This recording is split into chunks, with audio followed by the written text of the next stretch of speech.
In a saucepan over a medium heat, add olive oil and diced brown onion. Cook the onion for 3 to 4 minutes or until soft. Then add canned whole tomatoes along with vegetable stock. Now place in the tomato paste and add fresh basil.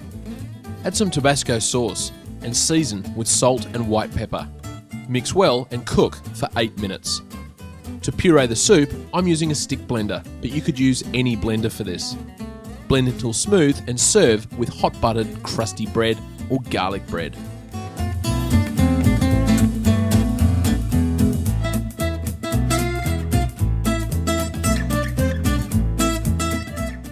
How to make tomato soup? Easy.